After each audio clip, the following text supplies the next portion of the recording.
এই যে আমার সন্তানটা আমার পাশে বসা, আমার সন্তানের বাবাও নাই। আমি মা যদি দুনিয়া থেকে বিদায় হয়ে যায়, তাকে দেখার মতো কেউ নাই। এই কথা বলে মা আমেনা চোখের পানি ছেড়ে দিয়া কান্দি। উম্মে আইমান মা আমেনার পাশে বসে বসে কান্না করতেছে। রে মুসলমান, উম্মে আইমানের দিকে তাকায় তাকায় মা আমেনা ডেকে ডেকে বলে, এরে উম্মে আইমান, আমি তোমার কাছে একটা ওসিয়ত করে যাই। সেটা হলো, তুমি যখন মক্কা নগরীতে চলে যাইবা, আমার এই সন্তান মুহাম্মদকে তার দাদার কাছে দিয়া বলবা, তার দাদা যেন তার মা বাবার সকল প্রকারের ভালোবাসা দিয়া লালন পালন করে। হঠাৎ মা আমেনার কথা বন্ধ হয়ে যায়। এবার আমার নবীজির ছোট্ট মানুষ উম্মে আইমানের দিকে তাকাইয়া ডেকে ডেকে বলেন, উম্মে আইমান, এতক্ষণ পর্যন্ত আমার মা তোমার সাথেও কথা বলল, এতক্ষণ পর্যন্ত আমি মুহাম্মদের সাথেও আমার মা বড় মাধুর্য কণ্ঠে কথা বলেছি। এখন আমার মা আমার সাথে কথা বলে না। কোন কথাটি বলার সাথে সাথে মুসলমান উম্মে আইমান আবার নবীজির দিকে তাকায় তাকায় টপ টপ করে চোখের পানিটা ছেড়ে দেয়। ডেকে ডেকে বলে, মুহাম্মদ, তোমার আম্মা জান তোমার সাথে কিভাবে কথা বলবে? তিনি তো তোমাদেরকে ছেড়ে আমাদেরকে ছেড়ে চিরতরে দুনিয়া থেকে বিদায় হয়ে গেছে। এ মুসলমান, আমার নবীজির মাও দুনিয়াতে নাই, বাবাও দুনিয়াতে নাই। বড় ইতিম অবস্থায় আমার নবীজি উপরের দিকে তাকায় তাকায় কান্দি। ডেকে ডেকে বলেন, আল্লাহ, এই দুনিয়াতে আমার বাবাও নাই, এই দুনিয়াতে আমার মাও নাই, আমার যে যাওয়ার মতো কোনো পথ নাই। শেষ পর্যন্ত মায়ের কাফন দাফন কমপ্লিট করিয়া মদিনা থেকে আমার নবীজি উম্মে আইমানের সাথে মক্কা নগরীর থেকে রওনা হয়ে যায়। হে বারাকাতুহু।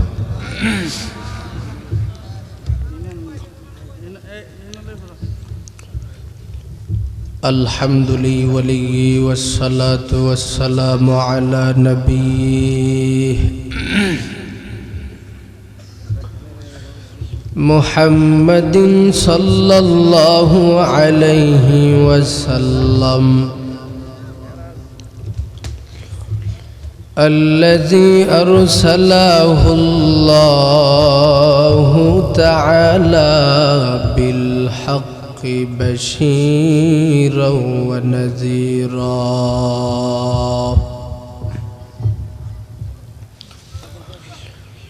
وداعيا إلى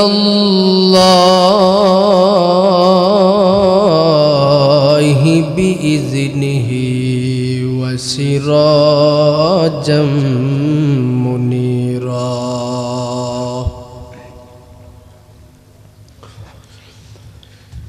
أما بعد فأعوذ بالله من الشيطان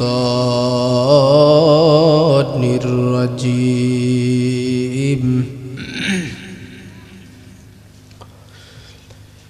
بسم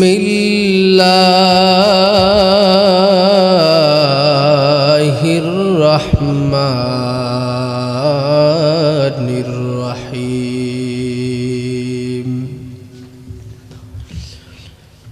والضحى والليل إذا سجى ما ودعك ربك وما قلى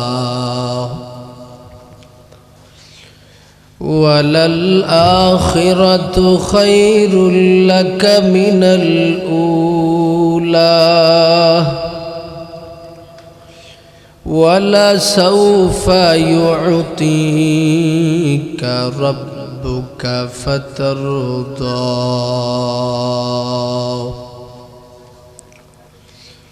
وقال رسول الله صلى الله عليه وسلم أنا وكافل اليتيم في الجنة هكذا أو كما قال عليه الصلاة والسلام صدق الله مولانا العظيم وصدق رسوله النبي الكريم ونحن على ذلك لمن الشاهدين والشاكرين والحمد لله رب العالمين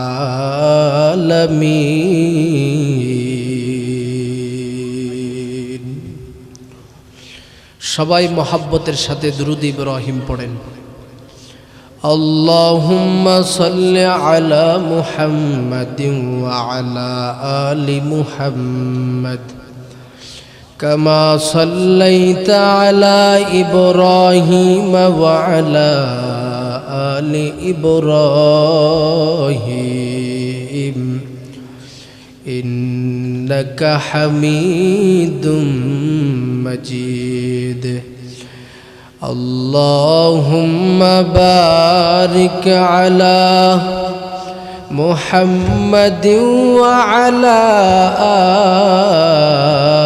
آل محمد كما باركت على إبراهيم وعلى آل إبراهيم إنك حميد مجيد بلغ العلا بكماله كشف الدجى بجماله حسنت جميع خصاله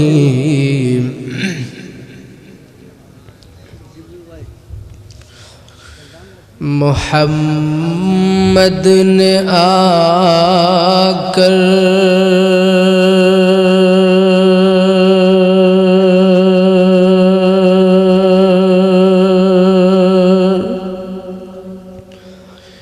کفر کو مٹایا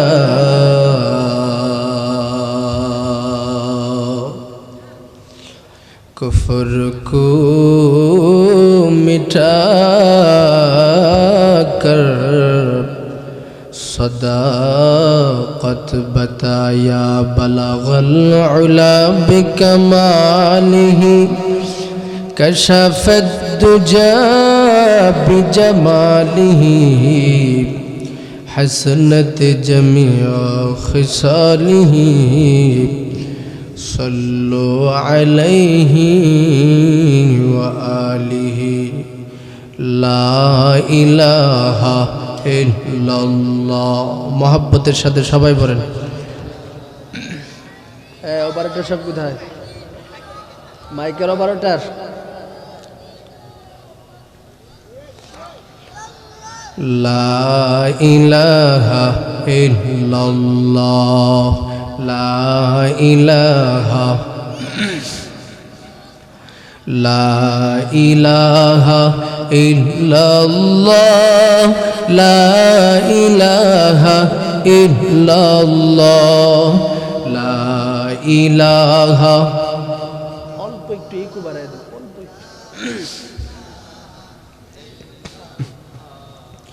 لا إله إلا الله لا إله إلا الله لا إله إلا الله لا إله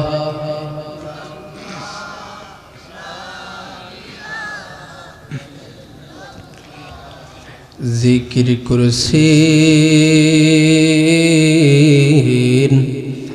ইব্রাহিম নবী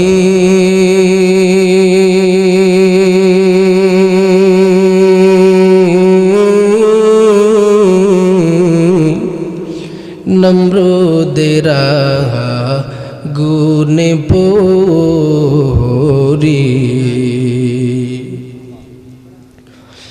আগুন হলো ফুল বাগিচা আগুন হইল ফুল বাগিচা নবীর পশম জ্বলে না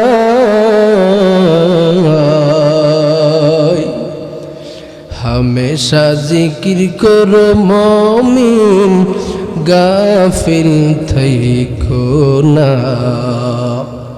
सर्वदा जिकिर करो मोमिन गाफिल थैको ना जिकिर करছেন मूसा नबी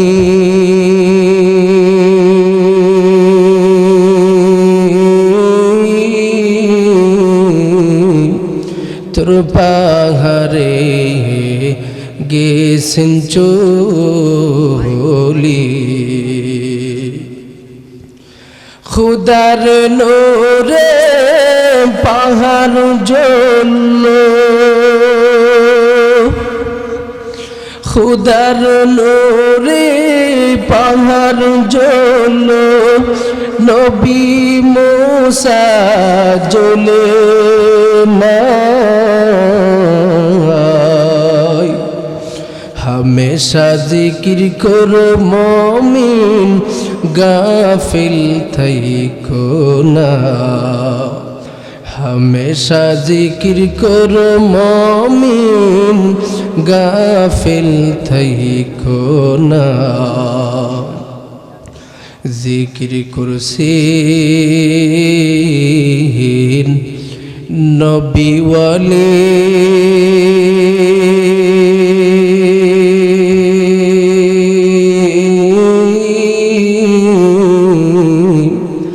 खुदार साथे গেছেন মিলি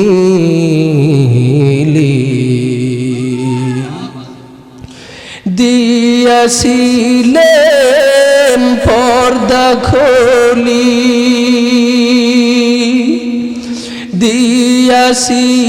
দিয়াছিলেন পর্দা খুলি মাবুদ রব্বানা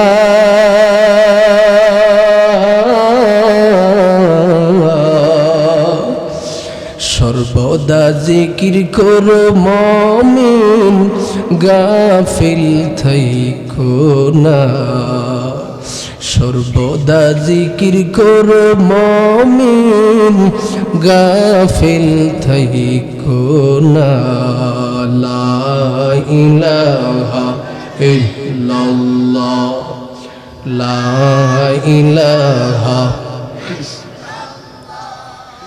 লা ইলাহা ইল্লাল্লাহ লা ইলাহা ইল্লাল্লাহ লা ইলাহা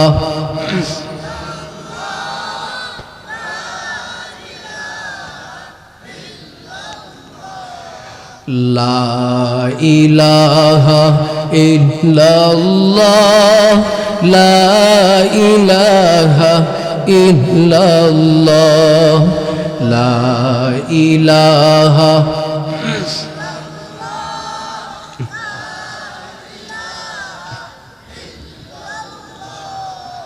লা ইলাহা ইল্লাল্লাহ মুহাম্মাদুর রাসূলুল্লাহ সাল্লাল্লাহু আলাইহি ওয়াসাল্লাম সুবহানাকা লা ইলমা লানা ইল্লা মা আল্লামতানা إنك أنت العليم الحكيم رب اشرح لي صدري ويسر لي أمري واحلل عقدة من لساني يفقه قولي ربي زدني علما ये जिक्र खुदा दिल में सदा रखने दिया कर ये जिक्र खुदा दिल में सदा रखने दिया कर वरना कुछ खुदा दिल में जमा रखने दिया कर वरना कुछ खुदा दिल में जमा रखने दिया कर क्या जाने हो किस लम्हे कोई फज़्ल इलाही हर वक्त दुरी क़ल्ब खुला रखने दिया कर हर वक्त दुरी क़ल्ब खुला रखने दिया कर मुर्शिद की नजर गास बसर से न होती है क्या खुश नजरी खुश नजरी खुश नजरी है क्या खुश नजरी खुश नजरी खुश नजरी है अल्हम्दुलिल्लाह गंगानगर पूर्वपाड़ा हजरत उमर फारूक रदियल्लाहु ताआला अन्हु जामे मस्जिद ও কমিটি ও যুবকবৃন্দের উদ্যোগে আয়োজিত 12তম বার্ষিক ওয়াজ ও দুয়ার মাহফিলের সম্মানিত সভাপতি সাহেব পীরে কামিল আল্লামা মুফতি মুসা কাসিমে দামাত বারাকাতুহুম সহ সভাপতি হিসাবে উপস্থিত আছেন বিশিষ্ট সমাজসেবক জনাব মোহাম্মদ আব্দুল করিম মেম্বার সাহেব গঙ্গানগর আমার পূর্ব মুহূর্তে আপনাদের এলাকারই নবীনগরের কেন্দ্রীয় মসজিদের খতিব সাহেব অত্যন্ত চমৎকার বয়ান করেছেন নামাজ সম্পর্কে প্রধান আকর্ষণ হিসাবে মুফাসসিরে কুরআন বিশিষ্ট ইসলামী চিন্তাবিদ মুফতি বেলায়েতুল্লাহ কাসিমি সাহেব ওনার পূর্বে আরও বয়ান করেছেন হযরত মাওলানা জয়নাল আবেদিন যুক্তিশাহী সাহেব আরও অনেক উলামা ইকরামরা বয়ান করেছেন পাশাপাশি আমার ডানে বামে বসা আছেন উলামা ইকরামরা ও আমার সামনে উপবিষ্ট আছেন এলাকার মুসলমান ভাইরা পর্দার অন্তরালের পর্দানিশীন মা ও বোনেরা সর্বপ্রথম মহান রব্বুল আলামিনের দরবারে অসংখ্য অগণিত শুকর ও সুজুদ যে মহান রব্বুল আলামিন আমাদেরকে এলাকার মধ্যে অধিক মুসলমান ভাই থাকার পরেও তাদের থেকে নির্বাচিত করে বড় মূল্যবান সুন্নতি মজলিসের মধ্যে আসার এবং বসার তৌফিক দান করেছেন সেই জন্য জবান খুলে অন্তরের অন্তঃস্থল থেকে মাওলার দরবারে শুকরগুজার করি আলহামদুলিল্লাহ। আমি আপনাদের সম্মুখে আল্লাহর কালাম থেকে 114টি সূরা থেকে 93 নম্বর সূরা সূরাতুদ দুহা তেলাওয়াত করেছি। উক্ত সূরার সামঞ্জস্যপূর্ণ আমার নবী রাহমাতুল্লিল আলামিন দয়ার নবী মায়ার নবী মুহাম্মদুর রাসূলুল্লাহ সাল্লাল্লাহু আলাইহি ওয়াসাল্লামের জবান মুবারকের অগণিত আহাদিস সমূহ থেকে একটি হাদিস পেশ করেছি। সূরা এবং হাদিসকে সামনে রেখে কিছু সময় কথা বলবো। আল্লাহ পাক ইখলাসের সাথে আমলের নিয়তে আমাকে কথা বলার আপনাদেরকে শ্রবণ করার তৌফিক দান করেন, সবাই বলেন আমিন। তেলাওয়াতকৃত সূরার ভিতরগত আলোচনা যদি আমরা বুঝতে চাই, ভূমিকা স্বরূপ আমাদের যেই বিষয়টা জানতে হবে সেটা হলো, বিশেষ করে আল্লামা কুরতুবী রাহমাতুল্লাহি আলাইহি তাফসীরে কুরতুবী শরীফের মধ্যে এই সূরার ব্যাখ্যামূলক আলোচনা বোঝার জন্য যেই কয়েকটা শর্ত তুলে ধরেছেন, তিনি বলেন যে সূরাতুদ দুহা নামক যেই সূরাটি রয়েছে, এই সূরার ব্যাখ্যামূলক আলোচনা যদি কেউ বুঝতে চায় তাহলে তার জন্য জরুরি হলো সূচনায় দুইটা বিষয় বোঝা। যদি আমরা সূরার ভিতরগত আলোচনা বোঝার পূর্বে দুইটা বিষয় ভালো করে বুঝতে পারি, তাহলে আমাদের জন্য এই সূরার ভিতরগত আলোচনাটা বোঝা অনেকটা সহজ হয়ে যাবে। প্রথম নাম্বার হলো এই সূরাটি কোথায় অবতরণ করা হয়েছে, মাওয়াকে নুজুল, এই সূরা অবতরণের জায়গাটা কোথায়।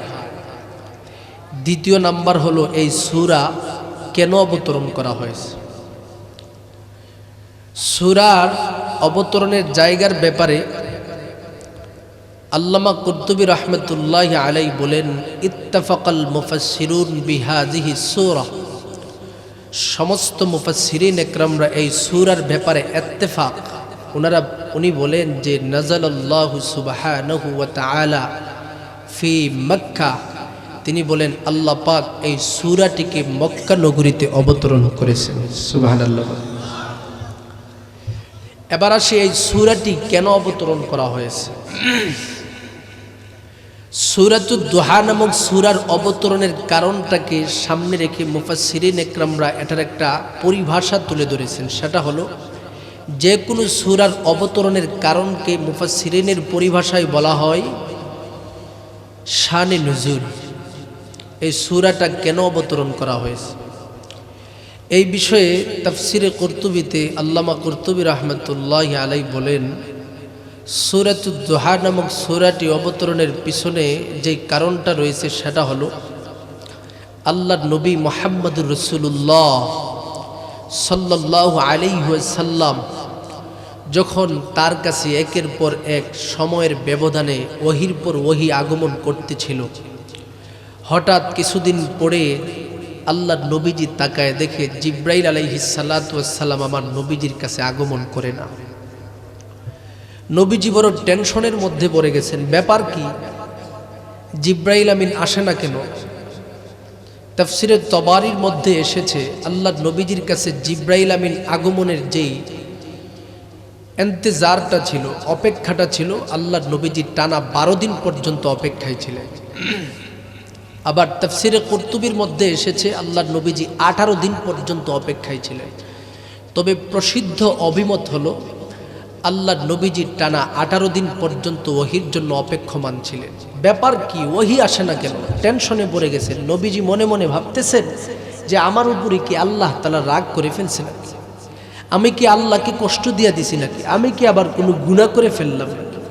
আল্লাহর নবীজি টেনশনের মধ্যে পড়ে গেছে, হতাশার মধ্যে পড়ে গেছে, দুশ্চিন্তা, হাই আল্লাহ আপনি কি আমাকে ভুলে গেছেন নাকি, আমি তো বড় টেনশনে আছি। এইদিকে তাফসীরের কিতাবের আরেক বর্ণনা মতে এসেছে আল্লাহর নবীজিকে আবু লাহাবের বিবির নাম ছিল উম্মে জামিল। উম্মে জামিল আমার নবীজিকে বলতেছে, মুহাম্মদ ব্যাপার কি, তোমার কাছে যে এতদিন পর্যন্ত একটা শয়তান আসতো, শয়তানটা আসে না কেন। আর আসতে বলেন নাউজুবিল্লাহ। আমি আপনাদেরকে জিজ্ঞাসা করব, আল্লাহর নবীজির কাছে কি শয়তান আসতো? কে আসতো? ফেরেশতা জিবরাইল আসতো। অথচ আবু লাহাবের বিবি আল্লাহর নবীজির উপরে অপবাদ উঠাইছে যে শয়তানটা কোথায়। দ্বিতীয় নাম্বার কথা হলো আল্লাহর নবীজি যখন ঘর থেকে বের হয়, মক্কার মুশরিকিনরা বলতে থাকে যে মুহাম্মদ ব্যাপার কি, তোমার প্রভু মনে হয় তোমাকে ভুলে গেছে। নাউজুবিল্লাহ বলবেন না। তোমার কাছে তো এখন জিব্রাইল আমিন আসে না, তোমার প্রভু তোমার উপরে অসন্তুষ্ট হয়ে গেছে। সুতরাং এখনো সময় আছে মুহাম্মদ, বাপ দাদার ধর্ম ত্যাগ করে গিয়েছিলে, এখনো সময় আছে বাপ দাদার ধর্মের দিকে চলে আসো। নাউজুবিল্লাহ। আল্লাহর নবী রাহমাতুল লিল আলামিন মুহাম্মাদুর রাসূলুল্লাহ সাল্লাল্লাহু আলাইহি ওয়াসাল্লাম মক্কার মুশরিকিনদের পক্ষ থেকে যখন শুনতে পায় তারা আমার নবীজির উপরে অপবাদ উঠাইতেছে আর বলতেছে, মুহাম্মদ এখনো সময় আছে, যে প্রভুর উপরে ঈমান এনে জীবন পরিচালনা করেছিলে সেই প্রভুকে ভুলে যাও।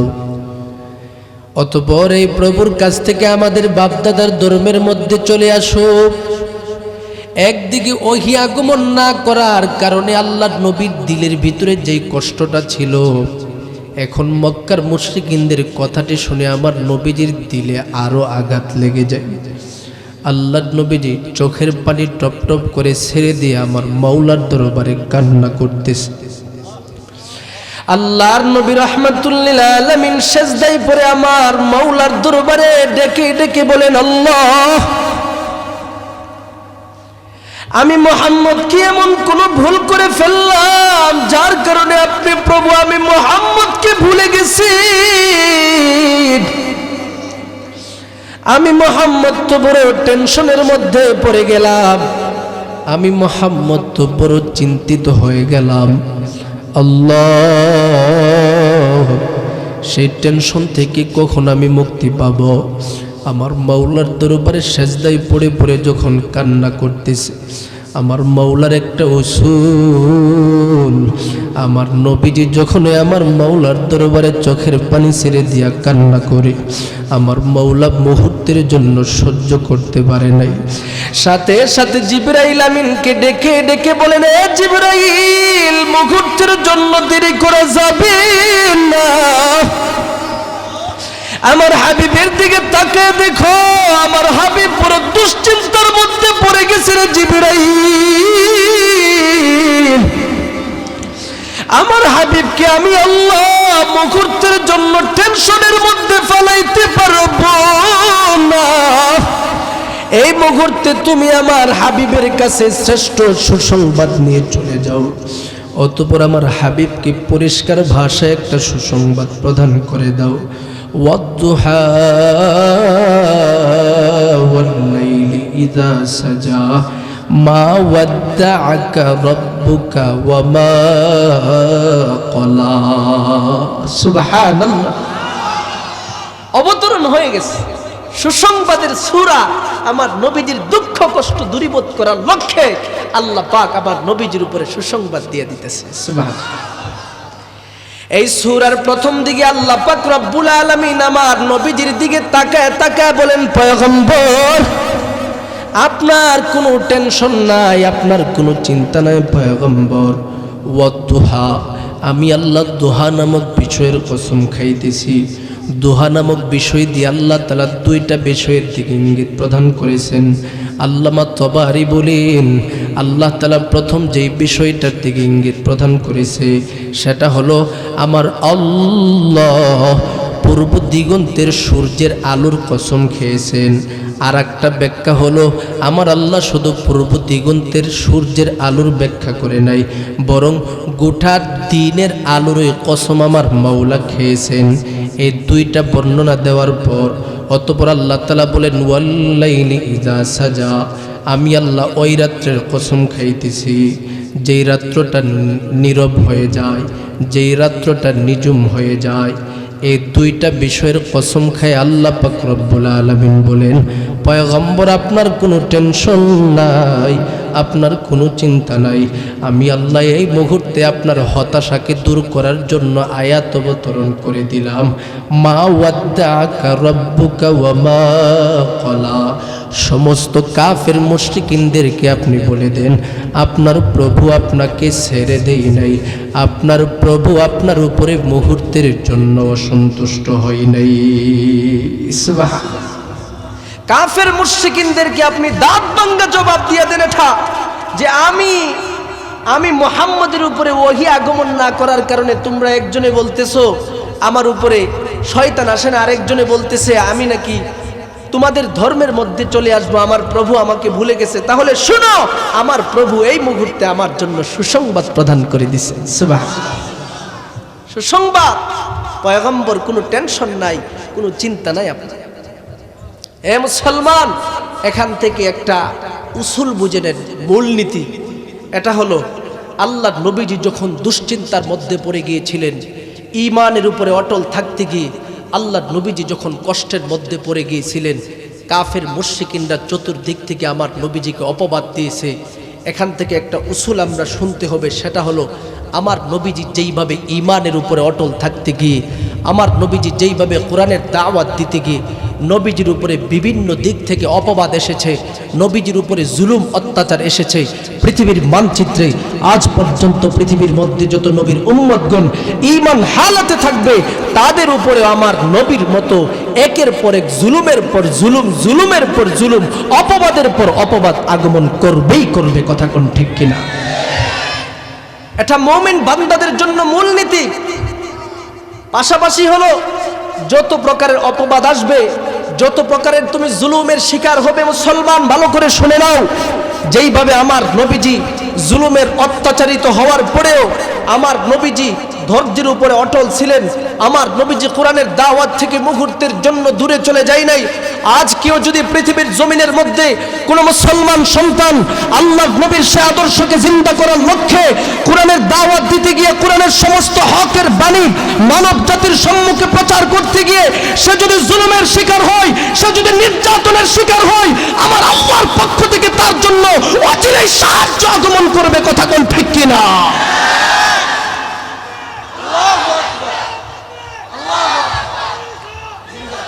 সুতরাং এই আয়াতের মাধ্যমে প্রমাণ হয়, মা ওয়াদ্দাআকা রাব্বুকা ওয়া মা ক্বালা। নবী আমার, আপনার কোনো টেনশন নাই, আপনার কোনো চিন্তা নাই, আপনার প্রভু আপনাকে ভুলেও যায় নাই, আপনাকে ছেড়েও দেয় নাই, আপনার উপরে অসন্তুষ্ট হয় নাই। সুবহানাল্লাহ। সুতরাং এই আয়াতের মাধ্যমে আমরা দুনিয়ার যত নাস্তিক মুরতাদ রয়েছে, দুনিয়ার যত ইহুদি নাসারাদের দালালেরা রয়েছে, তাদের কাছে এই আয়াতের মাধ্যমে একটা মেসেজ শুধুমাত্র দিয়ে যাচ্ছি।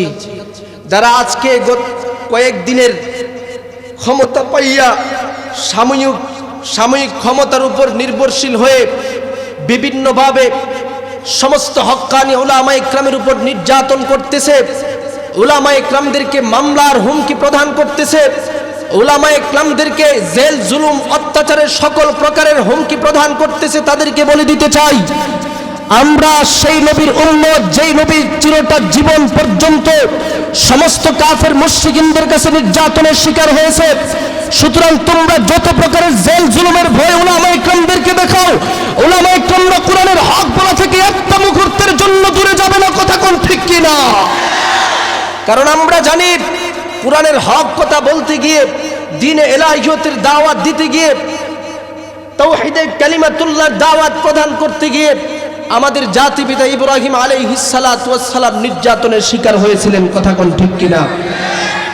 আপনি কোরআনুল কারীমের বিভিন্ন তাফসীরের কিতাবের মাধ্যমে ভালো করে বুঝে নেন, ইব্রাহিম আলাইহিস সালাতু ওয়াস সালাম তাওহীদে কালিমাতুল্লাহর উপরে অটল থাকতে যায় দেখা গেল আল্লাহ নবীজির ইব্রাহিম আলাইহিস সালাতু ওয়াস সালাম নমরুদের পক্ষ থেকে নির্যাতনের শিকার হয়েছিল। সাধারণ কোনো নির্যাতন নয়, টানা 40 দিন পর্যন্ত নমরুদের পক্ষ থেকে অগ্নিকাণ্ডের মধ্যে আল্লাহ নবী ইব্রাহিম আলাইহিস সালাতু ওয়াস সালাম জ্বলতে হয়েছিল। কথা কোন ঠিক কিনা? ইব্রাহিম আলাইহিস সালাতু ওয়াস সালাম তাওহীদে কালিমাতুল্লাহ থেকে একটা মুহূর্তের জন্য নিজেকে দূরে সরে নেয় নাই। কথা কোন ঠিক কিনা? পয়গম্বর মূসা আলাইহিস সালাতু ওয়াস সালাম ফেরাউনের পক্ষ থেকে নির্যাতনের পরে নির্যাতনের শিকার হয়েছে।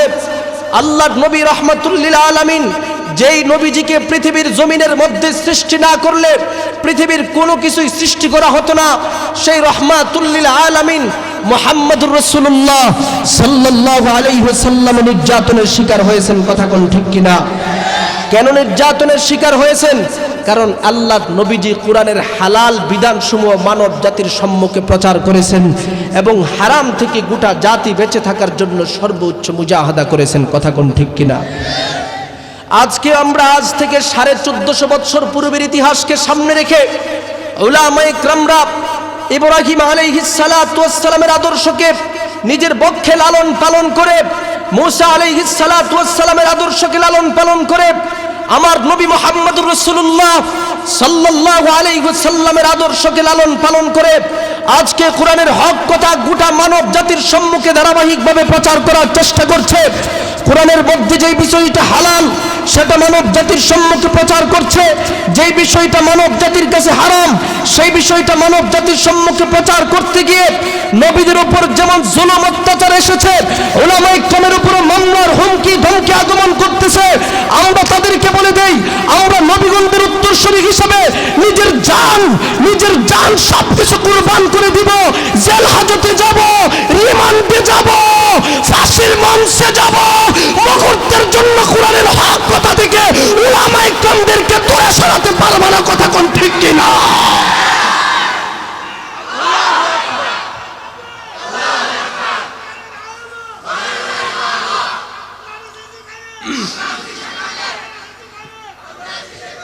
সুতরাং মুসলমান, সারা বাংলাদেশ ব্যাপী হক কথা সব জায়গায় বলা যায় না।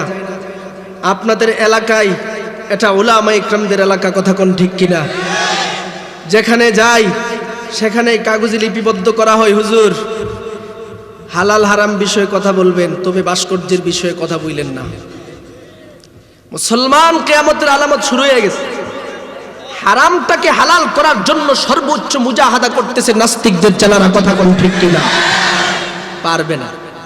হালালকে হারাম করার জন্য, হারামকে হালাল করার জন্য সর্বোচ্চ মুজাহাদা আমার নবীজির যুগীয় সমস্ত কাফের মুশরিকিনরা করেছিল, কথা কোন ঠিক কিনা? শেষ পর্যন্ত পরাজিত কে হয়েছিল এটা আপনারা ইতিহাসের মাধ্যমে ভালো করে জেনেছেন, কথা কোন ঠিক কিনা? আর এই বিষয়টাকে প্রমাণ করতে যায় আল্লাহ তাআলা সূরাতুদ দুহার 4 নম্বর আয়াতের মধ্যে বলতেছেন, পয়গম্বর ভালো করে শুনেন, ওয়ালাল আখিরাতু খায়রুল লাকা মিনাল উলা।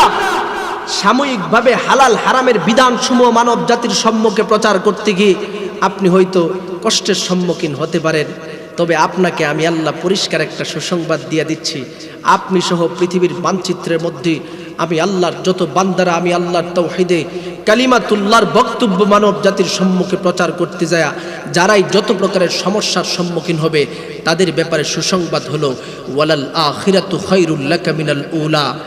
এখন বর্তমানে যেই সময়ের মধ্যে তারা আছে, এই সময় নয়, সামনে আরো সময় আছে।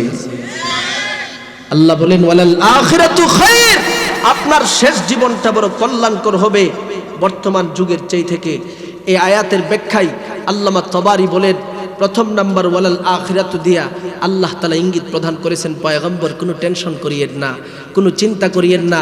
যেই কাফের মুশরিকিনদের যন্ত্রণার কারণে আপনি নবীজি মক্কা ছেড়ে মদিনায় চলে যাচ্ছেন, সেই কাফের মুশরিকিনদেরকে আপনি নিজের হাতে মক্কা থেকে বিতাড়িত করার জন্য আল্লাহ পাক আপনাকে সেই নুসরত, সেই সহযোগিতার মাধ্যমে মক্কা বিজয়ের সকল প্রকারের তরিকা দান করে দিবেন।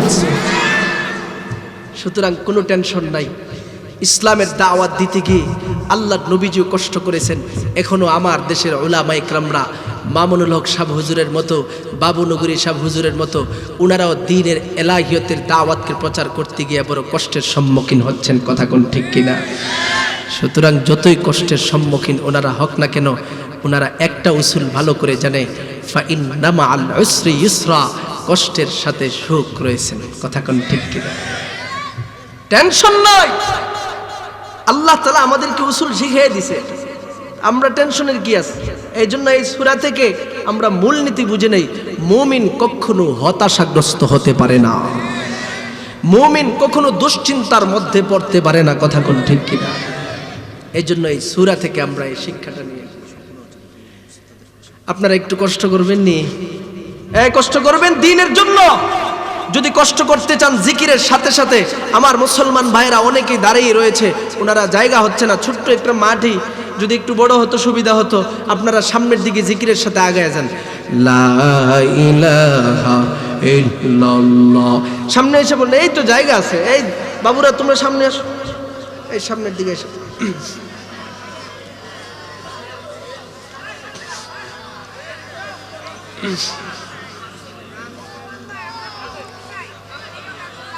জিকিরে জিকিরে লা ইলাহা ইল্লাল্লাহ।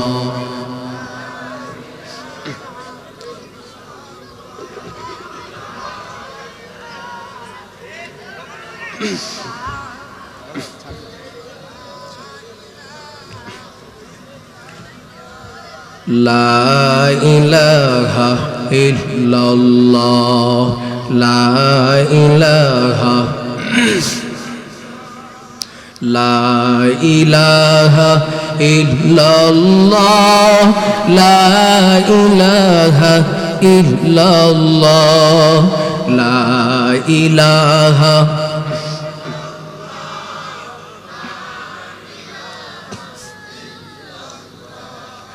লা ইলাহা ইল্লাল্লাহ লা ইলাহা ইল্লাল্লাহ লা ইলাহা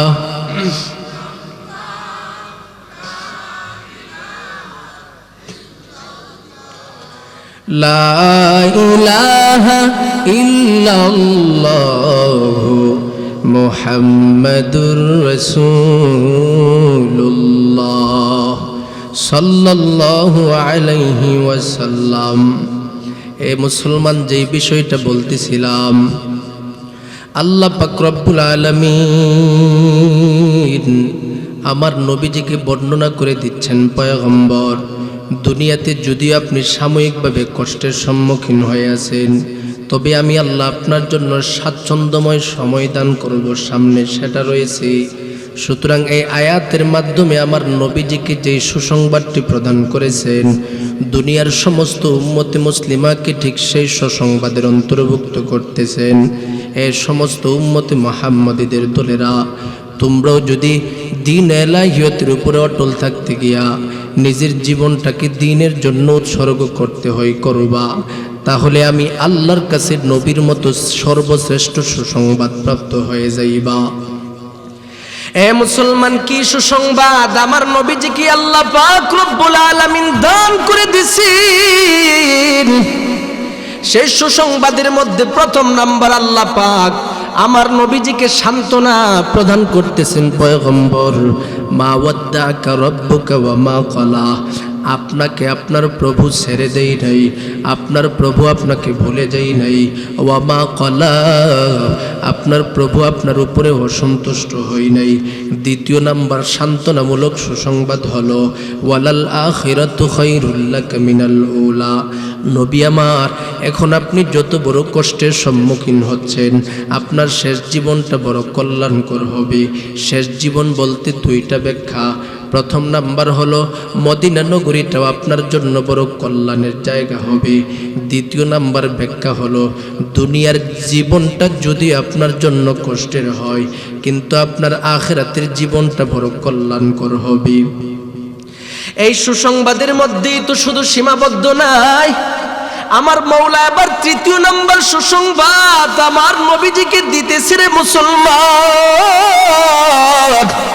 আমার নবীজিকে বলতেছেন, পয়গম্বর, ওয়ালা সাউফা ইউতিকা রাব্বুকা ফাতারদা, আপনার প্রভু আপনাকে পরিষ্কার ভাষায় আর একটা সুসংবাদ প্রদান করতেছে, সেটা হলো ওয়ালা সাউফা ইউতিকা রাব্বুকা ফাতারদা, আপনার প্রভুর পক্ষ থেকে আপনার জন্য এমন একটা নিয়ামত দেওয়া হবে, অচিরে এমন একটা নিয়ামত দিবে, যেই নিয়ামতটা পাওয়ার সাথে সাথে আপনি নবীজি তার তথা সন্তুষ্ট হয়ে যাবে। এমন একটা নিয়ামত আপনার প্রভুর পক্ষ থেকে দেওয়া হবে, আপনি সন্তুষ্ট হয়ে যাবেন। এখানে নিয়ামত বলতে আল্লাহ কি বুঝাইছে? মুসলমান, কি দিবে আল্লাহর পক্ষ থেকে? স্বাভাবিকভাবে আমরা জানি, পৃথিবীর জমিনের কোনো একজন প্রধানমন্ত্রী যদি বলে যে অমুক নাগরিকটাকে আমার কাছে বড় পছন্দ হয়েছে, আমি তাকে এমন একটা জিনিস দিব, যেই জিনিসটা দেওয়ার সাথে সাথে আমার এই নাগরিকটা আমার উপরে সন্তুষ্ট হয়ে যাবে, তাহলে আপনারাই বলেন, প্রধানমন্ত্রীকে সাধারণ কোনো কিছু দিবে? অথচ আমার আল্লাহ আমার নবীজিকে বলতেছেন, যিনি মালিকুল মুলুক আহকামুল হাকিমিন, যিনি মালিকুল আলামিন, গোটা জগতের প্রতিপালক, সমস্ত বাদশার বাদশা যিনি, সে আল্লাহ বলতেছেন, নবী আমার, এমন নিয়ামত দিয়ে দিব, যেই নিয়ামত পাওয়ার সাথে সাথে আপনি নবীজি আমি আল্লাহর উপরে সন্তুষ্ট হয়ে যাবেন। কি নিয়ামত দিবে? সন্তুষ্ট হয়ে যাবে। এই ব্যাপারে তাফসিরে তবারির মধ্যে এসেছে, আল্লাহ তাআলা আমার নবীজিকে এমন কিছু নিয়ামত দিবে যে নিয়ামতটি আমার নবীজি আসলেই সন্তুষ্ট হবে। এর মধ্যে প্রথম নাম্বার যে বিষয়টার দিকে ইঙ্গিত প্রদান করা হয়েছে সেটা হলো আমার নবীজিকে আল্লাহ তাআলা অসংখ্য অগণিত উম্মত দান করে দিবেন। দ্বিতীয় নাম্বারের ব্যাখ্যা হলো আমার নবীজিকে আল্লাহ তাআলা এমন সময় একটা নিয়ামত দান করবেন যেই নিয়ামতটা পাওয়ার সাথে সাথে নবীজি সন্তুষ্ট হবেন। মানে হলো পৃথিবীর জমিনে যত নবীগণ আল্লাহর পক্ষ থেকে আগমন করেছে, বিশেষ করে পয়গম্বর আদম আলাইহিস সালাতু ওয়াস সালাম থেকে নূহ আলাইহিস সালাতু ওয়াস সালাম, ইব্রাহিম আলাইহিস সালাতু ওয়াস সালাম, যত বড় বড় কিবারে নবীগণ রয়েছে সমস্ত নবীগণকে আল্লাহ পাক রব্বুল আলামিন আল্লাহর পক্ষ থেকে আলাদা আলাদা ভাবে একটা সুসংবাদ প্রদান করেছেন।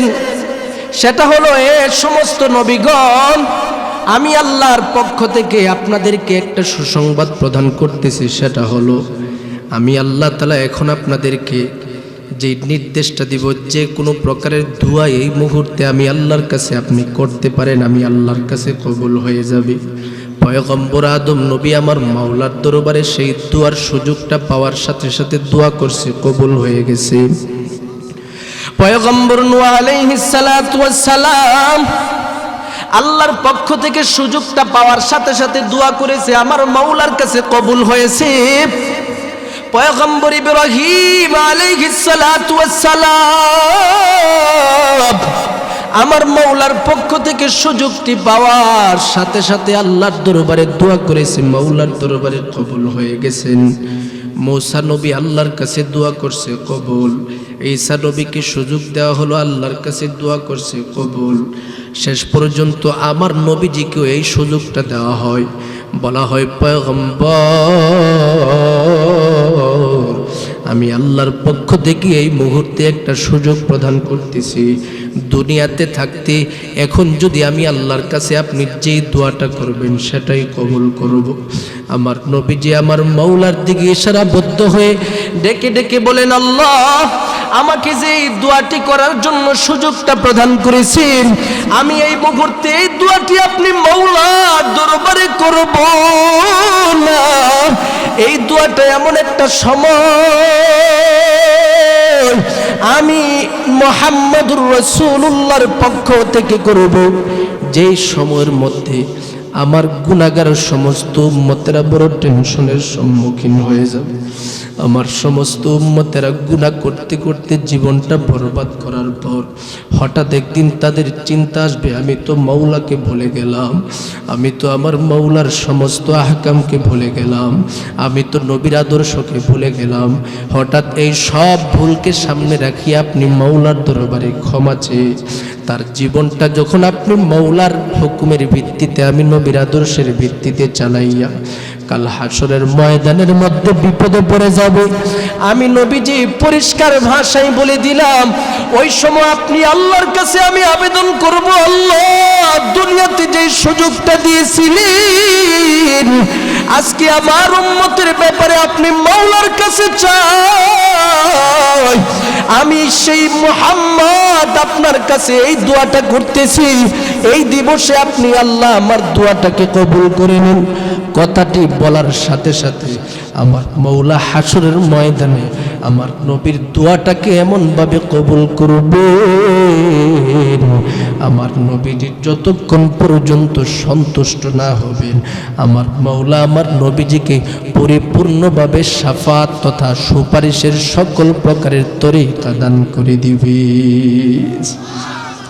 मोहम्मद अरबी है व नबी रस्ते पे शुआ आलम हुआ उसकी पैतर से उजाला आलम हुआ उसकी पैदर से उजाला शफीउल उमम हमारा नबी रोज़ क़ियामत शफाअत करेगा अल्लाह के पास गुनाहगार उम्मत शफाअत करेगा अल्लाह के पास गुनाहगार उम्मत मोहम्मद को मोहब्बत करो भाई दिल में हमेशा मोहम्मद को मोहब्बत करो भाई दिल में हमेशा ताके शबे मर्दे कमल उम्मत मुस्तफा ताके शबे मर्दे कमल उम्मत मुस्तफा ए मुसलमान আমি আপনাদের সম্মুখে যে বিষয়টা বোঝাইতে চাচ্ছি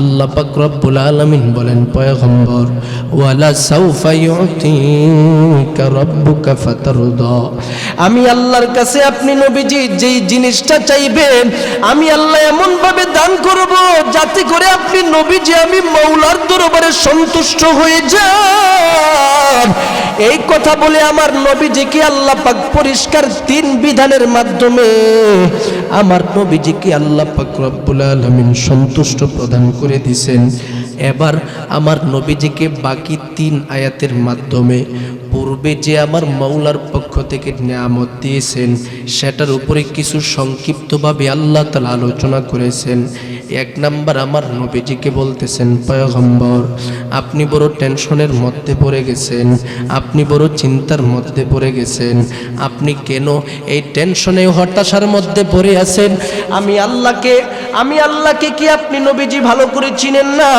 আমি আল্লাহ কি আপনাকে দুনিয়ার জমিনের মধ্যে ইতিম ছিলেন ইতিম থাকার পরেও আমি আল্লাহর পক্ষ থেকে আপনার জন্য সুন্দর থাকা খাওয়ার সুব্যবস্থা কি আমি আল্লাহ করি নাই এটাই আল্লাহ তাআলা আমার নবীজিকে স্মরণ করায় দিতেছে আলম ইয়াজিদিকা ইয়াতীমান ফাআওয়া নবী আমার আপনি টেনশন করেন কেন আপনি যখন পৃথিবীতে আগমন করেছিলেন এই জমিনের মধ্যে আপনার বাবাও ছিল না এই জমিনের মধ্যে আপনার মাও ছিল না এই জমিনের মধ্যে আপনার দাদাও ছিল না এরপরেও আমি আল্লাহ আপনাকে এমনভাবে থাকার ব্যবস্থা করে দিছি চিন্তা করেন কেন এই আয়াতের ব্যাখ্যায় তাফসিরে নূরুল কুরআন আমাদের বাংলাদেশের ইসলামী ফাউন্ডেশনের মাধ্যমে ছাপা 30 খণ্ডের এই কিতাবের মধ্যে লম্বা একটা ইতিহাস থেকে ঘটনা তুলে ধরা হয়েছে আল্লাহর নবীজি কিভাবে একের পর এক লালিত পালিত হয়েছিলেন নবীজি যখন 6 বছর আল্লাহর নবী মুহাম্মদুর রাসূলুল্লাহ সাল্লাল্লাহু আলাইহি ওয়াসাল্লাম বন্ধু বান্ধবদের সাথে মক্কা নগরীর মধ্যে খেলা করতে যায় প্রত্যেক দিন মা মেনা আমার নবীজিকে সেই খেলার ময়দান থেকে নিয়ে বাড়িতে চলে আসে একদিন মা মেনা যায় দেখে আমার নবীজি ছোট্ট মুহাম্মদ চোখের পানি ছেড়ে দিয়া কান্না করতেছে এবার নবীজির আম্মা জান ডেকে ডেকে বলেন হে মুহাম্মদ এই মুহূর্তে আমি মায়ের কাছে বলো এই ময়দানের মধ্যে এমন কেউ আছে কিনা যে তুমি মুহাম্মদকে আঘাত করেছো আমার নবী বলেন না না আমাকে কেউ আঘাত করে নাই তাহলে তুমি কান্না করো কেন আমার নবীজি ছোট্ট মানুষ আমার নবীজি মায়ের দিকে তাকায় তাকায় চোখের পানি টপ টপ করে ছেড়ে দিয়ে ডেকে ডেকে বলেন আম্মু এতদিন পর্যন্ত প্রত্যেক দিন সন্ধ্যা ঘনিয়ে আসলে আমার বন্ধু বান্ধবদের দিকে তাকায় দেখি তাদের বাবারা তাদেরকে নেওয়ার জন্য ময়দানের মধ্যে আগমন করি কিন্তু মা এই পর্যন্ত আমি মুহাম্মদ তাকায় দেখি না আমার মহব্বতের বাবা আমি মুহাম্মদকে নেওয়ার জন্য সেই ময়দানের মধ্যে আগমন করছি আমার নবীজির মা আমার নবীজির কথাটি শোনার সাথে সাথে চোখের পানি রাখতে পারে নাই মুসলমান চোখের পানি ঝর্ণার মতো ছেড়ে দিয়া সন্তানের দিকে তাকায় তাকায় ডেকে ডেকে বলেন সন্তান তোমার বাবা তো দুনিয়ার জমিন থেকে তোমার জন্মের 6 মাস পূর্বেই বিদায় হয়ে গেছে এই কথা বলার পর আমার নবীজি বাবার কবর জিয়ারতের জন্য ইচ্ছা পোষণ করলো দাদা আব্দুল মুত্তালিবের কাছ থেকে অনুমতি নিল। শেষ পর্যন্ত মা আমেনা, উম্মে আইমান সহ আমার নবীজি বাবার কবরের নিদর্শন দেখার জন্য রওনা হয়ে গেল। বর্তমান যে জায়গাটার নাম হলো মদিনা, ওই সময় সেই জায়গাটার নাম ছিল ইয়াসরিব। ইয়াসরিবের পথে আমার নবীজি বাবার কবর জিয়ারতের জন্য চলে যায়। বাবার কবরের পাশে দাঁড়ানোর পর মা আমেনা ডেকে ডেকে বলে, সন্তান, এই যে তাকায় দেখো তোমার বাবার কবর। এই তো তোমার বাবার কবরের সম্মুখে আমরা দাঁড়ায় রইলাম।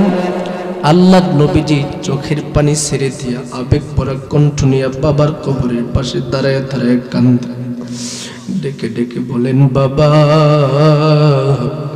এই দুনিয়ার জমিনের মধ্যে আপনি বাবা যদি দুনিয়াতে বেঁচে থাকতেন, আমি মুহাম্মদকে কতবার কুলু নিতেন, আমি মুহাম্মদকে কতবার আমার ডান গালে একটা চুমু খাইতেন, বাম গালে একটা চুমু খাইতেন। আমার নবীজি চোখের পানি ছেড়ে দিয়া কান্না করতেছে, কান্না করতেছে। মা আমেনা সন্তানের কান্না দেখে সহ্য করতে পারে নাই রে মুসলমান। সন্তানের কান্না দেখে ডেকে ডেকে বলে, সন্তান,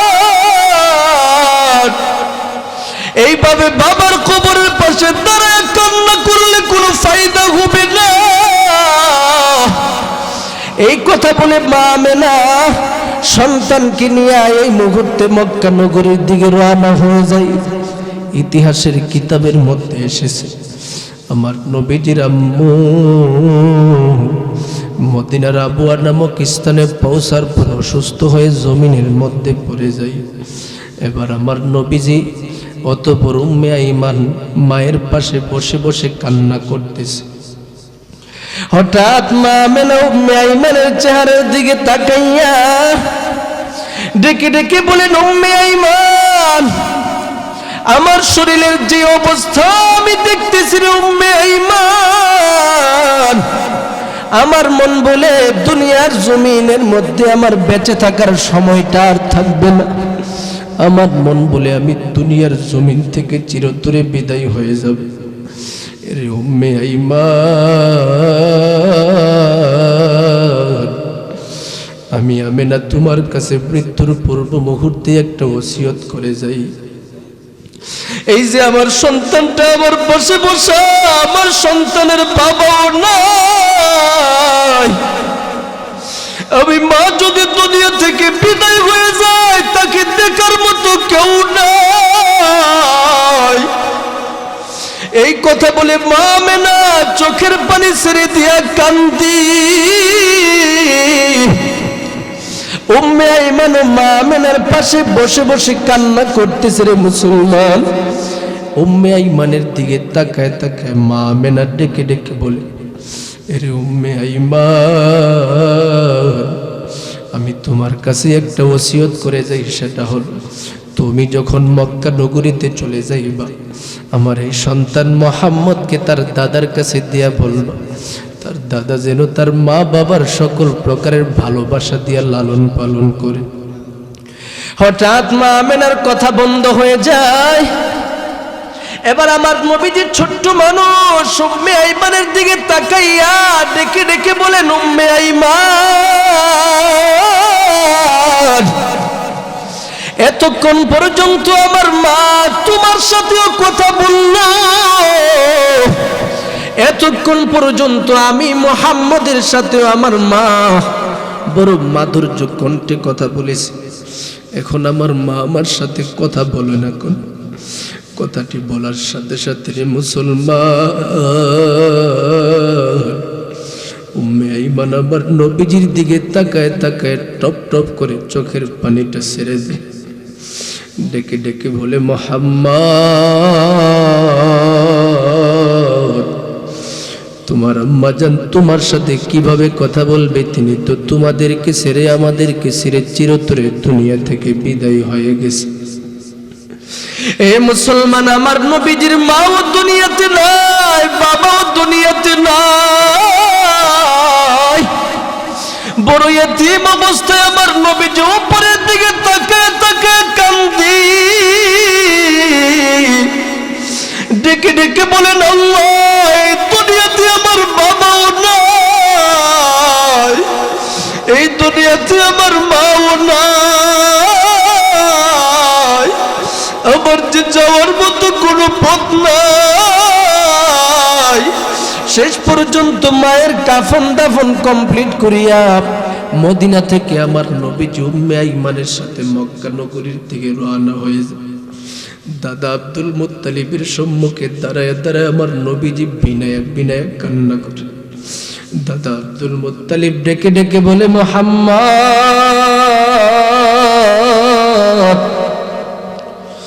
এইভাবে তুমি কেন কান্না করতেছো? আমি দাদা তো মুহূর্তের জন্য সহ্য করতে পারতেছি না রে মুহাম্মদ। আমার নবীজি দাদার দিকে তাকায় তাকায় ডেকে ডেকে বলেন, দাদা, এই দুনিয়ার জমিনের মধ্যে আমার বাবাও নাই, এই দুনিয়ার জমিনের মধ্যে আমার মাও নাই। এ দাদা, তুমি বলো, আমি মোহাম্মদ এখন কার কাছে যাব? কারে আব্বু বলে ডাক দিব, কারে আম্মু বলে ডাক দিব?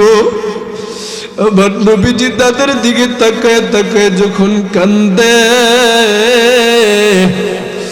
দাদা আব্দুল মুত্তালিব ডেকে ডেকে বলে, মুহাম্মদ, এই দুনিয়ার জমিনের মধ্যে তোমার বাবা নাই কি হলো, মা নাই কি হলো? আমি দাদা তুই এখনো দুনিয়াতে আছিস। আমার নবীজি দাদার কাছে লালিত পালিত হয়। ইতিহাসের কিতাবের মধ্যে এসেছে রে মুসলমান,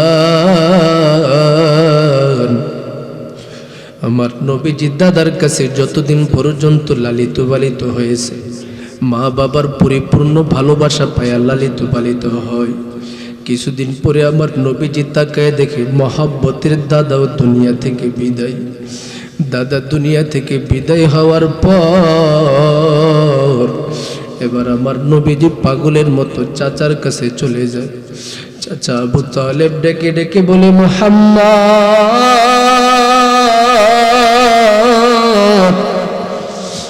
এইভাবে কান্না করলে মুহূর্তের জন্য কোনো ফায়দা হবে না রে মুহাম্মদ। আমার নবীজি চাচা আবু তালেবের দিকে তাকায় তাকায় চোখের পানি ছেড়ে দিয়া কান্না করি আর ডেকে ডেকে বলেন, চাচা, এই দুনিয়াতে আমার বাবাও নাই,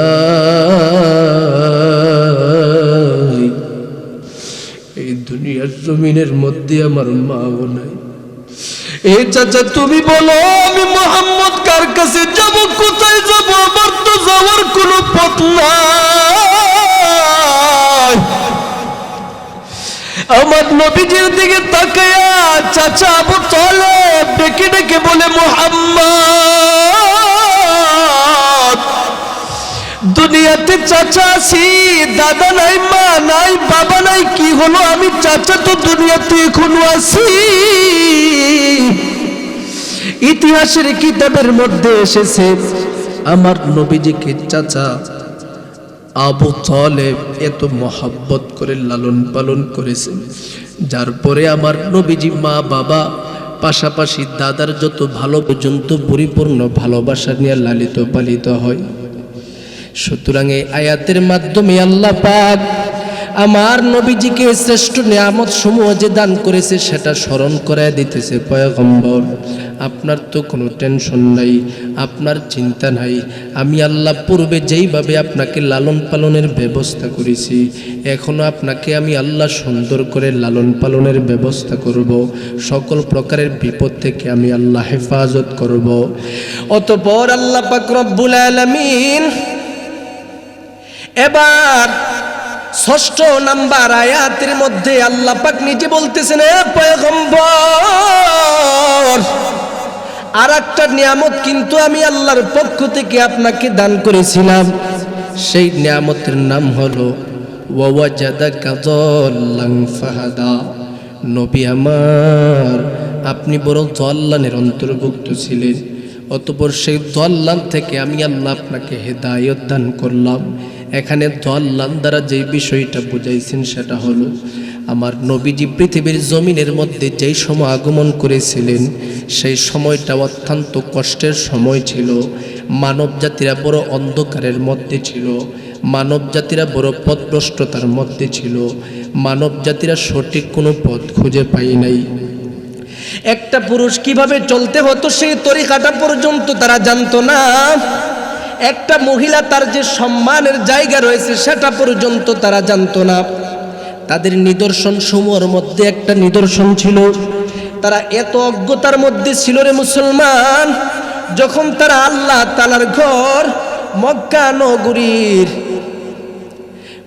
নগরীর কাবা ঘরকে আল্লাহ পাক রব্বুল আলামিন আল্লাহ পাক মক্কার ঘরের সেই কাবা ঘরটাকে যখন আল্লাহ তাআলা নির্মাণ করেছিলেন, সেই কাবা ঘরটা পূর্বে থেকেই মানব জাতিরা তওয়াফ করত। কিন্তু জাহিলি যুগের ইতিহাসের দিকে তাকালে দেখা যায় তারা আমার নবীর পক্ষ থেকে নবী তো আগমন করে নাই, নবী না আসার কারণে তারা সেই কাবা ঘরটা উলঙ্গ হালাতে তওয়াফ করত। নাউজুবিল্লাহ। সুতরাং মুসলমান এই আয়াত থেকে পরিষ্কার বোঝা যায় যে আল্লাহ পাক দুনিয়াতে আমার নবীজিকে প্রেরণ করেছিলেন এমন একটা সময় সমস্ত মানব জাতি অজ্ঞতার মধ্যে ছিল, সমস্ত মানব জাতি ভ্রষ্টতার মধ্যে ছিল। নারীরা নারীদের অধিকার বুঝতো না, পুরুষরা পুরুষের অধিকার বুঝতো না, নারীরা নারীদের অধিকার বুঝতো না। মানে কিভাবে তারা চলতো? মানব জাতিদের মধ্য থেকে নারীরা বিশেষ করে যখন তাদের ঘর থেকে বের হতো, একটা নারী অপর ঘরের মধ্যে, এক ঘর থেকে অপর ঘরের মধ্যে যাওয়ার চিন্তা করলে তার দিলের ভিতরে একটা বিষয়, একটা নিদর্শন এভাবেই বেজে উঠতো যে আমি এই ঘরটা থেকে ওই ঘরের মধ্যে যাব তো কমপক্ষে 4 থেকে 5 জন যুবক সন্তান আমাকে ধর্ষণ করবে। নাউজুবিল্লাহ। এভাবেই তারা চলতে হতো, কারণ তাদের তো দাম ছিল না, মূল্য ছিল না। এই সমস্ত নারীদের পরিপূর্ণ সম্মান আমার নবী রাহমাতুল্লিল আলামিন মুহাম্মদুর রাসূলুল্লাহ সাল্লাল্লাহু আলাইহি ওয়াসাল্লাম দান করেছেন। সুবহানাল্লাহ। আজকে পৃথিবীর মানচিত্রের দিকে তাকালে দেখা যায় মহিলাদেরকে এত বড় সম্মানের মাওয়াকে দেওয়ার জন্য আমার নবীজি পৃথিবীর জমিনে আগমন করেছিলেন। সেই মুহাম্মদুর রাসূলুল্লাহ সাল্লাল্লাহু আলাইহি ওয়াসাল্লামের উপরে বিভিন্ন প্রকারের কটূক্তি কিছু নাস্তিক মুরতাদেরা করছে, কথা কোন ঠিক কিনা? টিভির টকশোর দিকে তাকালে দেখা যায় কিছু মুসওয়ালা নাস্তিক মুরতাদ তারা বসে বসে এই মুসলমানদের দেশের মধ্যে নারীদের অধিকার নিয়ে কথা বলে, নারীদেরকে ময়দানের মধ্যে অর্ধ উলঙ্গ করে নামাতে চাই, কথা কোন ঠিক কিনা? এ মুসলমান, পরিষ্কার ভাষায় আপনাদের সম্মুখে আমি তাদের ব্যাপারে মেসেজটা দিয়ে যাচ্ছি। যেই সমস্ত বুদ্ধিজীবী নামে কিছু শয়তান আমাদের দেশের টিভির টকশোর মধ্যে বসে বসে নারীদের অধিকারের নামে নারীদেরকে অর্ধ উলঙ্গ করতে চায়, তাদের কাছ থেকে নিজেদেরকে সর্বহালাতে বাঁচাতে হবে, কথা কোন ঠিক কিনা? কারণ এই সমস্ত নাস্তিকদের দিকে তাকালে আমরা একটা বিষয় খুঁজে পাই, সেটা হলো তারা আমার দেশের নারীদেরকে সম্মানের জায়গায় দেখতে চায় না, তারা আমার দেশের নারীদেরকে অর্ধ উলঙ্গ বানিয়ে দর্শনের পাত্রী বানাতে চাই, কথা কোন ঠিক কিনা? সুতরাং তাদেরকে আজকে আমরা এই মজলিস থেকে জানিয়ে দিতে চাই, যত প্রকারের ষড়যন্ত্র করে আমার নবীর সেই ইসলাম ধর্মকে নিয়ে, নারীদের সম্মান নিয়ে যত প্রকারের তোমরা ষড়যন্ত্র করো, পশ্চিমাদের কালচার আনার জন্য যত প্রকারের ষড়যন্ত্র করো, এদেশের তাওহীদি জনতা যতদিন পর্যন্ত বুকের ভিতরে বিন্দু পরিমাণ রক্ত থাকবে তোমাদের সেই ষড়যন্ত্র রুখে দিবে, কথা কোন ঠিক কিনা?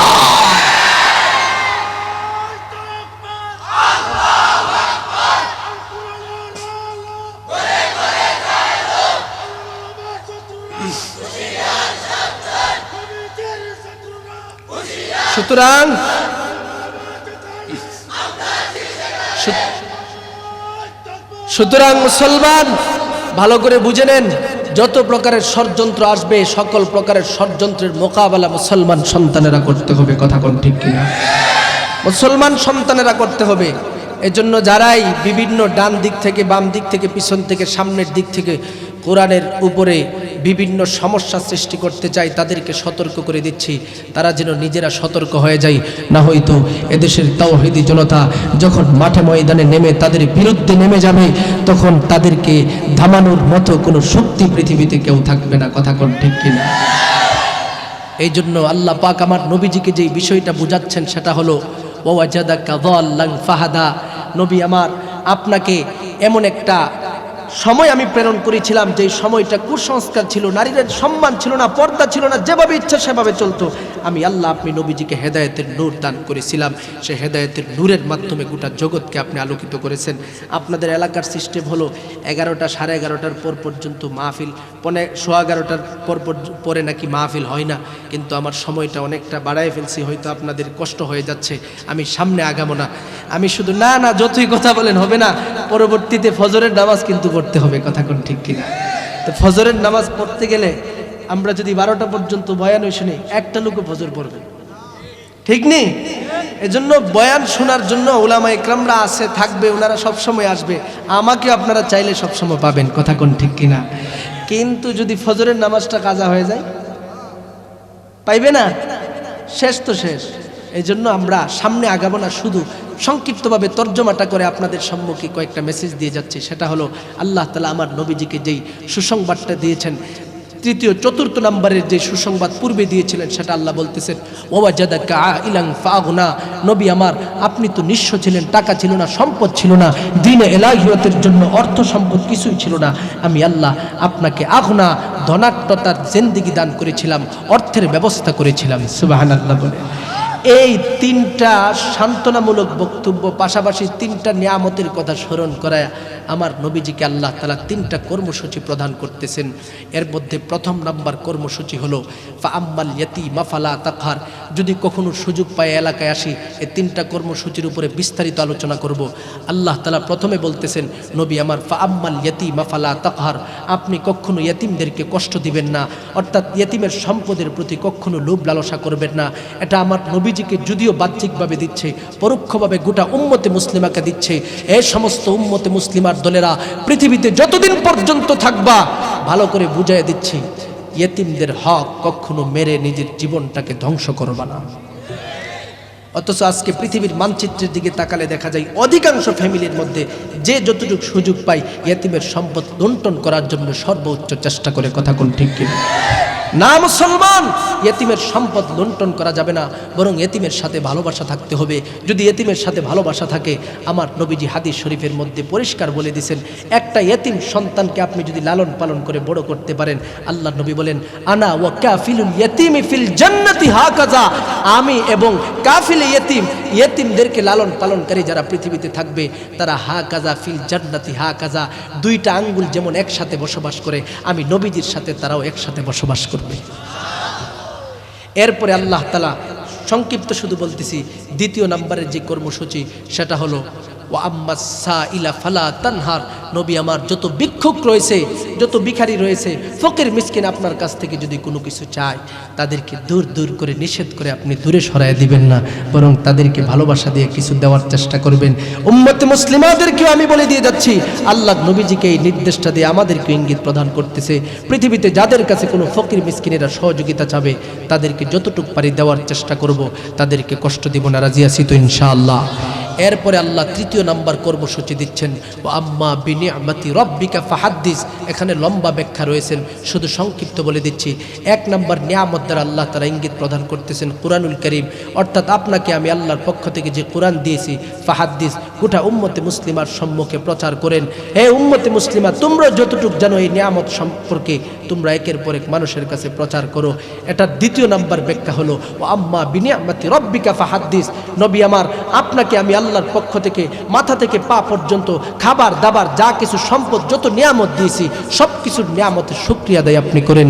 যদি করতে পারেন তাহলে ভালো করে বুঝে নেন, পয়গম্বর আপনার উম্মতেরাও যদি তাদের জিন্দেগিটাকে এই তিনটা কর্মসূচির মাধ্যমে পরিচালনা করতে পারে, আমি আল্লাহ বলে দিচ্ছি, আপনাকে যে হাসরের ময়দানে আমি আল্লাহ সর্বোচ্চ সান্ত্বনা, সর্বোচ্চ সন্তুষ্ট করার একটা তরিকা দিয়েছি, সেই সন্তুষ্ট আপনি নবীজিকে করে, আপনি নবীর শাফাআতের মাধ্যমে আপনার এই গুণওয়ালা সমস্ত উম্মতদেরকে জান্নাতের ব্যবস্থা করে দিবেন।